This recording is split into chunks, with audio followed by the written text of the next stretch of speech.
Joining us now, Alex Miller, political reporter and someone who has an acute understanding, I think, Alex, of the weight of this, not only in terms of Ruth Bader Ginsburg's gravity as a cultural icon and a jurist, but also the political fight to come here.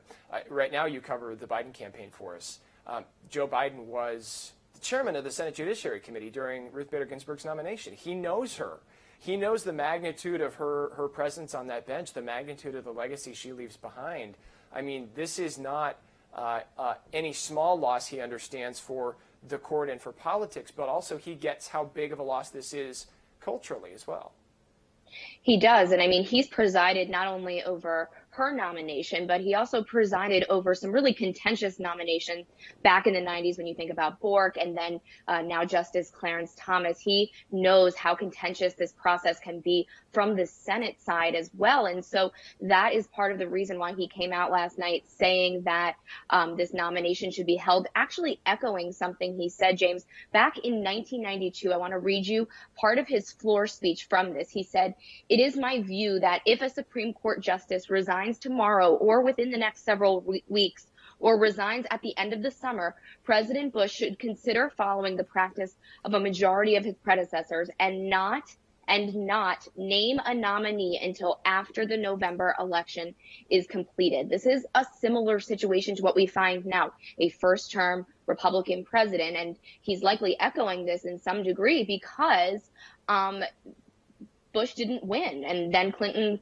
won the election and RBG was able to be nominated. And so he sees this as kind of his pathway. Republicans, on the other hand, actually used this specific statement in 2016 during Merrick Garland's nomination process when they declined to hold any hearings for him or really meet with him largely. And so, you know, he's trying to kind of take this statement back and use it to his benefit, where Republicans for the last 4 years have kind of relied on it for theirs. Biden ignored a question last night on court packing, Alex. He and the president both ignoring political questions last night, sticking to remembrance of the woman we lost. But for Joe Biden, I mean, he has said he doesn't want to add seats to the court. If Republicans succeed in confirming whoever the president nominates, do you think Joe Biden will find a lot of enemies in his own party if he doesn't add seats to the court and wins the White House?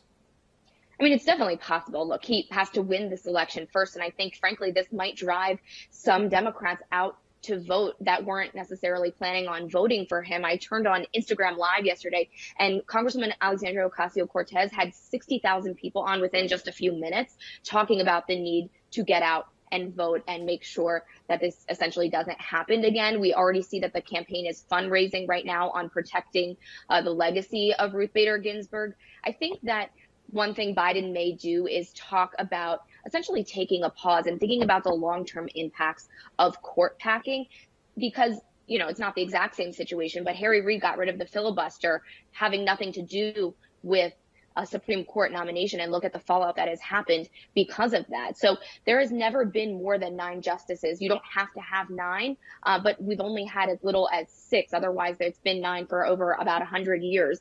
And James, I looked at the list of progressives in the Senate and kind of trying to figure out where they stand. It's not cut and dry, progressives versus moderates on this issue. Yes, you have the most progressive Senator Ed Markey talking about packing the courts.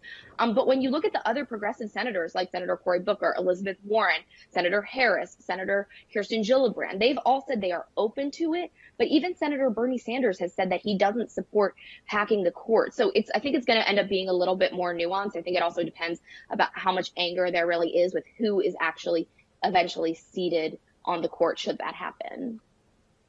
And of course, who's seated on the court raises a lot of questions about the future of some key issues in this country. There's a fight coming in the Supreme Court on the Affordable Care Act. Obviously, a lot of concern this morning from people who are supportive of Roe v. Wade that will be overturned. I want to focus on that because it seems the most immediate concern for a lot of conservatives. Doug Collins, for instance, the representative from Georgia, getting a lot of attention for something he said on Twitter, I believe it was last night, and it just illustrates what a front of mind concern this is for people like him. Yeah, I mean, it's interesting that Doug Collins made the statement he did. He basically, 2 hours after this was announced, he said, RIP to the more than 30 million innocent babies that have been murdered during the decades that Ruth Bader Ginsburg defended pro-abortion laws. Look, he is running for Senate right now, so as a member of the House, he doesn't have a say in this. But it's interesting because Georgia's not a ruby red state like it used to be, that he thinks it's as important of an issue to bring out that he might be able to drive out more voters on this issue. He used to be the ranking member of the House Judiciary Committee. So for him to say that really does hold some weight. Look, I interviewed Sarah Weddington, I think it was last year, who argued Roe versus Wade, and she was very concerned. We talked about this around the time that Justice Kavanaugh was being nominated, and pretty much what she said was that she was concerned that Roe was going to be overturned, but the larger concern is beyond Roe for a lot of liberals. It is that there are going to be cases that they are able to chip away at Roe and come at it from a bunch of different perspectives. And that in itself may not overturn Roe versus Wade, but it would essentially take away a woman's right to choose. And I think something else that we really need to be paying attention to is what court cases the court takes up. They have to vote if they even want to take up a case. And typically, Chief Justice John Roberts has been the swing vote on this. Well, he doesn't really have to be a swing vote if there are only 3 liberal justices. They are not going to be able to see certain cases be even taken up and heard if they don't have somewhat of a balanced court.